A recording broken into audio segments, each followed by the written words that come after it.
한때 스마트폰 세계 시장 3위까지 올랐던 LG전자가 26년 만에 사업을 철수했습니다. 앞으로 LG전자의 빈자리를 차지하기 위한 치열한 경쟁이 예고되는데요. 네, 오늘 스마트 라이프에서는 2021년 상반기 스마트폰 시장 전망에 대해 짚어보겠습니다.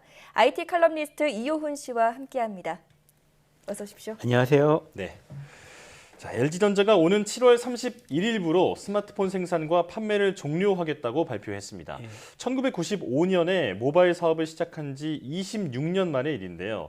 이 전신인 금성통신까지 따지면 29년이라고 하더라고요. 자, 이렇게 이어온 사업에서 손을 뗀다는 건데 LG전자가 휴대폰 사업을 접은 이유는 뭔가요? 아무래도 스마트폰이 잘 안 팔려서 그런 거겠죠. 예. 실제로 2015년 2분기부터 그 작년까지 23분기 연속 적자를 기록했는데요. 네. 누적 적자는 5조 원에 달한다라고 합니다. 사실 이 정도면 다른 회사라면 이미 예전에 정리를 했을 거거든요. 근데 꽤 오래 끌고 왔다라고 생각을 합니다. 예전 노키아 같은 경우는 9분기 연속 적자가 났을 때 이제 마이크로소프트에 매각이 됐었고요. 모토로라 같은 경우는 4년 정도 적자를 기록할 때 팔렸었습니다. 실제로 사업을 접어야 한다는 지적도 2017년부터 계속 나왔었고요. 그렇군요. 네, 23분기 연속 적자, 참 버티기가 힘들었을 것 같은데요. 그래도 한때 스마트폰 시장에서 세계 3위까지 올랐던 기업이잖아요. 왜 그렇게 안 팔렸을까요? 아무래도 좀 망한 이유를 말할 때는 좀 조심스러운데요. LG전자에서 공식적으로 내놓은 이유는 프리미엄 휴대폰 시장이 이제 삼성과 애플 양강 체제로 이미 굳어졌고, 그리고 보급형 휴대폰 시장은 가격 경쟁이 굉장히 이제 심해진 상황에서 제대로 대응을 하지 못했다는 겁니다. 그래서 적자 사업을 계속 끌고 갈 바엔 선택과 집중을 통해서 잘할 수 있는 핵심 사업에 좀 역량을 집중하겠다는 거죠. 좀 두루뭉실하게 말하긴 했는데요. 사실 그동안 다른 회사와 매각 협상을 하긴 했습니다. 베트남 빈그룹이나 독일 폭스바겐, 미국 구글이 대상이었는데 아무래도 이 핵심 특허와 브랜드는 좀 그대로 둔 채 판매를 하려고 하다 보니까 매각이 좀 쉽지 않았다라고 합니다. 제 첫 휴대폰도 LG 사이언이었는데 역사 속으로 사라진다고 하니까 좀 아쉬운 마음이 드네요. 자, 이렇게 물러나긴 하지만 LG가 휴대폰 업계에 각종 최초 기록을 남긴 게 많이 있다 이렇게 들었습니다. 의외로 잘 안 믿으시는데요. 생각보다 좀 굉장히 많이 있습니다.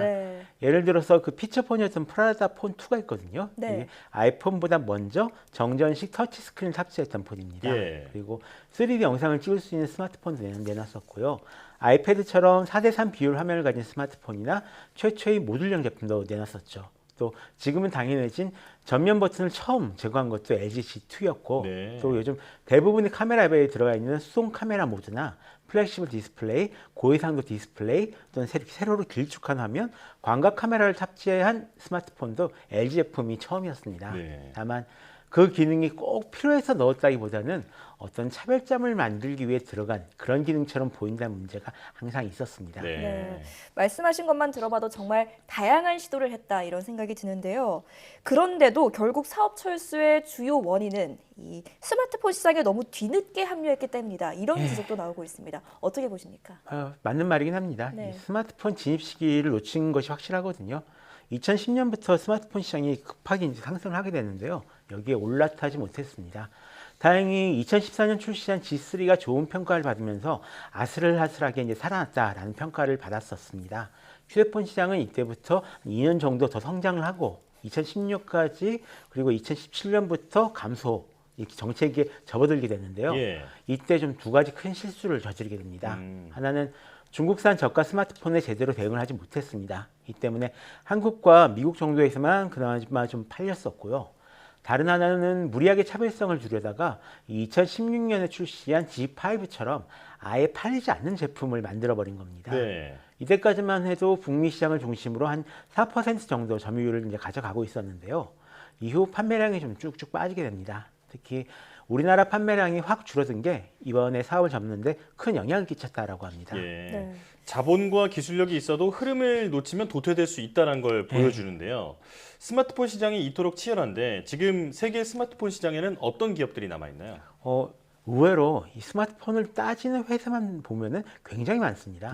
뭐 노키아나 모토로라, 블랙베리 같은 제품도 이 브랜드가 다른 회사에 팔리긴 했지만 지금도 신제품을 내놓고 있고요. 소니처럼 적은 수량이라도 계속 만드는 회사도 있습니다. 다만 큰 회사만 놓고 보면 삼성과 애플, 그리고 중국 회사인 샤오미, 비보, 오포 이 5개라고 할 수 있습니다. 예. 고가형은 삼성과 애플이, 그리고 저가형은 중국 스마트폰이 차지하고 있다라고 보시면 되는데요. 또 중간에 중저가형에선 삼성과 애플, 중국 회사들이 좀 서로 치열하게 경쟁하고 있는 그런 상황입니다. 네. 그 밖에 세계 시장 점유율 한 4% 미만 회사 중에선 이 모토로라 브랜드 스마트폰을 만드는 레노버나 리얼미 같은 회사가 아직 있고요. 예. 네, 국내에서 중저가 스마트폰을 주력으로 판매했던 LG전자가 빠지면서 그 자리를 삼성이나 애플이 차지할지 아니면 국내 새로운 브랜드의 단말기가 도입될지 좀 궁금해지는데요. 우리나라 스마트폰 시장 어떻게 변화할까요? 솔직히 LG전자가 사업을 정리한다고 하니까 한국과 미국 반응이 좀 다르게 나타나는 걸 볼 수가 네. 있었거든요. 네. 의외로 우리나라보다 미국 IT 매체에서 아쉬워하는 사람이 더 많아 보였습니다. 네. 다만 미국 같은 경우는 시장이 큰 만큼 대안도 좀 많이 있는데요. 우리나라는 이래도 괜찮을까 하는 마음이 들긴 합니다. 한국은 2020년 기준으로 봤을 때 삼성이 한 70%, 애플이 20% 정도 차지하고 있는 상황이거든요. LG전자는 한 10% 정도였고요. 근데 여기서 LG가 빠지니까 사실상 두 기업이 스마트폰 시장을 아예 장악하는 이런 상태가 되어버린 겁니다. 예. 아마도 이런 경우는 이제 30년 전 뭐 피처폰 시절까지 다 합쳐도 거의 없었던 것 같은데요. 네. 솔직히 좋은 상황이라고 보긴 좀 어렵습니다. 다음은 그래서 이제 소비자들에게 불리한 일이 없도록 좀 계속 지켜봐야 될 것 같습니다. 네. 예. 적절한 경쟁이 있어야 시장도 건강하게 성장할 수 있을 텐데 관련 대책이 필요해 보입니다. 이제 2분기로 접어들었는데 앞으로 스마트폰 시장에서 주목해야 하는 부분 어떻게 보십니까? 크게는 3가지라고 볼 수 있을 것 같습니다. 하나는 5G입니다. 이 중국과 아이폰을 중심으로 5G 스마트폰 시장이 이미 빠르게 커지고 있고요. 다만 예전에 피처폰과 스마트폰이 함께 이제 시장의 파위를 키웠을 때처럼 전체 시장을 키우는 역할을 할지는 아직 모르겠습니다. 또 다른 하나는 가성비 스마트폰인데요. 스마트폰 시장이 더 성장하지 않자 삼성과 애플 같은 경우엔 처음엔 좀 고가 스마트폰을 내놓는 정책을 취했거든요. 거기에 5G 부품 가격이 오르면서 고가형 스마트폰 평균 판매 가격이 100만 원이 넘어가게 됐는데요. 예.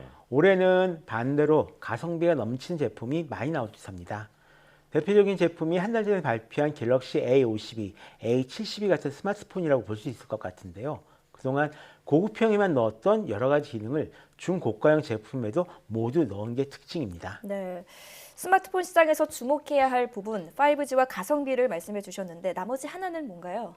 바로 폴더블 스마트폰입니다. 네.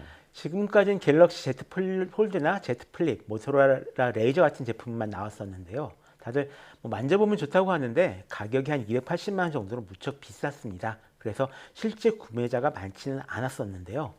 이번에 샤오미에서 새로운 폴더블 스마트폰 미 믹스 폴드를 공개하면서 가격을 한 170만 원대로 떨어뜨렸습니다. 네. 아무래도 조만간 이 폴더블 스마트폰 가격이 좀 더 저렴해질 가능성이 생긴 건데요.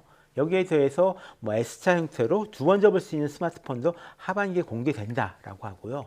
어쩌면 LG가 못한 롤러블 스마트폰이 중국에서 공개될지도 모르겠습니다. 예. 롤러블 스마트폰 보고 LG가 회심의 반격을 준비하나 보다 이렇게 기대했던 분들도 있었을 텐데 결국은 역사의 뒤안길로 사라지게 됐군요.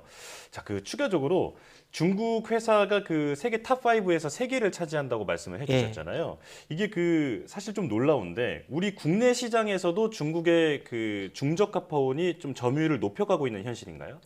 실제로는 그렇지는 않습니다. 그 다른 나라 같은 경우는 그 중국에 있는 중저가 폰이 사실상 이 저가형 시장은 거의 다 그 차지해버린 이런 상황이거든요. 다른 나라는요? 예, 남미도 그렇고 유럽도 그렇고 가까이 있는 일본이나 동남아 같은 경우는 확실하게 그렇습니다. 근데 우리나라나 미국 같은 경우는 이 중국 제품에 대한 불신이 어느 정도 있어가지고요. 네. 이 불신감이 실제로 따지면 이제 브랜드 경쟁력이잖아요. 네. 그렇기 때문에 내놔도 사실상 많이 못 팔고 있는 것이 분명한 현실입니다. 네. 게다가 저희는 그동안 이 중국 폰이 잘 팔릴 것 같으면은 삼성이나 LG에서 좀 저렴하고 괜찮은 폰을 딱 다시 준비를 해줬었거든요. 이런 상황이기 때문에 그동안 중국 스마트폰에 대해서는 거의 걱정 안 했었는데 올해부터는 약간 좀 달라지게 될 수도 있을 것 같습니다. 그래서 한 시장 규모로 봤을 때 한 1, 2% 정도가 한계이지 않을까라고 생각을 하고 있습니다. 네. 네. 자, 오늘 LG전자의 철수로 앞으로 스마트폰 시장이 어떻게 달라질지 칼럼니스트 이훈 씨와 함께 짚어봤습니다. 오늘 말씀 고맙습니다. 고맙습니다.